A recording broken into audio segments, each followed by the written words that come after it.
கிறிஸ்துவுக்குள் பிரியமானவர்களே, இந்த ஆசீர்வதிக்கப்பட்ட மே மாதம் 29ஆம் நாளிலும் தினமொரு இறைவாக்கின் வழியாக உங்கள் ஒவ்வொருவரையும் சந்திப்பதில் மிக்க மகிழ்ச்சி. இன்றும் கூட நாம் தியானிக்க இருக்கிற வார்த்தை மத்தேயு நற்செய்தி 5ஆம் அதிகாரம் 44ஆம் வசனம். உங்கள் பகைவரிடமும் அன்பு கூறுங்கள். ஆமென். கிறிஸ்துவுக்குள் பிரியமானவர்களே, இன்றைக்கு சோசியல் மீடியா மிக அதிகமாக வளர்ந்து கொண்டிருக்கிறது. சிறு பிள்ளைகள் முதற்கொண்டு பெரியவர்கள் வரை ஃபேஸ்புக், யூடியூப், வாட்ஸ்அப் என்று வீடியோக்களை போட்டுக்கொண்டு பிரபலமாகி கொண்டிருக்கிறார்கள். இந்த சூழ்நிலையிலே சில பேருக்கு அதிகமான டிஸ்லைக் வந்துவிட்டால், இல்லை தவறான எதிர்மறையான கமெண்ட்ஸ் வந்துவிட்டால் அவர்களுக்கு பயங்கரமான கோபம் வந்துவிடும். சில நேரங்களில் கமெண்ட்ஸிலே நீங்கள் பார்த்தீங்கன்னா அவர்களுடைய கோபத்தை அதிலே காட்டியிருப்பார்கள்.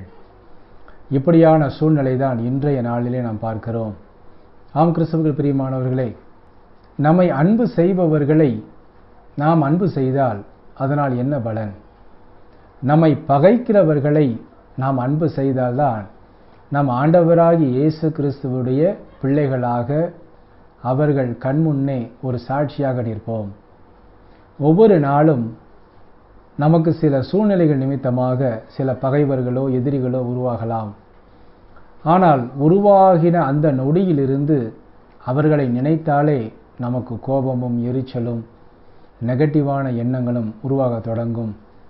சாப்பிட உட்காரும் பொழுது அவர்களிடமிருந்து ஒரு ஃபோன் வந்துட்டால் போதும், அந்த சாப்பாடே சாப்பிட முடியாது. அதேபோல் தூங்கச் செல்லும் பொழுது அவர்களை குறித்த ஒரு எண்ணங்கள் நமக்கு வந்துவிட்டாலே போதும், முழு நேர தூக்கமும் கெட்டு போய்விடும். இதற்கு அடிப்படை காரணமே நம்மால் அவர்களை அன்பு செய்ய முடியாத ஒரு காரணம், நம்மால் அவர்களை மன்னிக்க முடியாத ஒரு நிலை. ஆம் கிறிஸ்துவுக்குள் பிரியமானவர்களை, இன்று முதல் உங்களுக்கு இது போன்ற ஒரு பகைவரோ ஒரு எதிரியோ இருந்தால் அவர்களை அன்பு செய்ய முயற்சியுங்கள். அது ஒரு சாதாரண விஷயம் அல்ல என்பதும் எனக்கு தெரியும். ஆனாலும் நம் ஆண்டவராகிய இயேசு கிறிஸ்துவை நாம் உள்ளத்திலே பதித்து நம் கண்முன்னே கொண்டு வந்து அவர்களை மன்னிக்க நாம் முயற்சித்தால் நிச்சயமாகவே ஒரு நாள் அவர்களை நாம் மன்னிப்போம், பரிபூர்ணமாக மன்னிப்போம். அப்படி மன்னித்து விட்டாலே போதும், அடுத்த நொடியிலிருந்து நாம் அவர்களை அன்பு செய்ய தொடங்குவோம். ஆம் கிறிஸ்துவுக்குள் பிரியமானவர்களே, ஒவ்வொரு நாளும் கடவுள் அன்பை விதைக்கத்தான் விரும்புகிறார், அன்பை மற்றவர்களுக்கு கொடுக்கத்தான் விரும்புகிறார். அப்படியான மக்களாக நாம் வாழ இறைவனிடம் வேண்டுவோம். இறைவன் தாமே நமக்கு அதற்குரிய ஒரு கொடையை, அதற்குரிய ஒரு ஞானத்தை நமக்கு நிச்சயமாக கொடுப்பார். எல்லா பகைவர்களிடமும் நாம் அன்பு செய்து எல்லா பகையும் அன்பாக மாறக்கூடிய நிலைக்கு சீக்கிரமாக நம்மை கொண்டு வருவார். ஆமேன். நாம் ஜெபிப்போமா?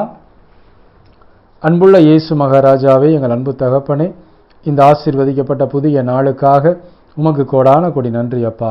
இந்த நாளிலும் நாங்கள் பெற்றுக்கொண்ட இந்த வாக்கின்படியாகவே எங்கள் பகைவர்களையும் நாங்கள் அன்பு செய்ய நேசிக்க எங்களுக்கு இந்த நாளிலிருந்து ஒரு சிறப்பான அருட்கொடையை தர வேண்டும் என்று உமது பாதத்தில் இறைஞ்சி மன்றாடுகிறோம் சுவாமி. இன்றும் தன்னுடைய பிறந்த நாள் மற்றும் திருமண நாளை கொண்டாடும் உமது பிள்ளைகள் ஒவ்வொருவரையும் தகப்பன் தாமே நிறைவாய் ஆசீர்வதித்து எல்லா நன்மைகளினாலும் நிரப்பிட அர்ப்பணித்து ஜெபிக்கிறோம். இயேசு கிறிஸ்துவின் இனிய நாமத்தில் ஜெபிக்கிறோம் எங்கள் ஜீவனுள்ள நல்ல பிதாவே. ஆமேன். கிறிஸ்துவுக்குள் பிரியமானவர்களே, இன்று முதல் உங்கள் குடும்பத்தில், நட்பு வட்டாரத்தில், உறவினர்கள் மத்தியில் யாரேனும் பகைவராய் எதிரிகளாய் இருந்தால் இன்று முதல் அவர்களை மன்னிக்க தொடங்குங்கள், அன்பு செய்ய தொடங்குங்கள். சீக்கிரமாய் கடவுள் எல்லாவற்றையும் சமாதானமாக மாற்றி போடுவார். ஆமேன். God bless you.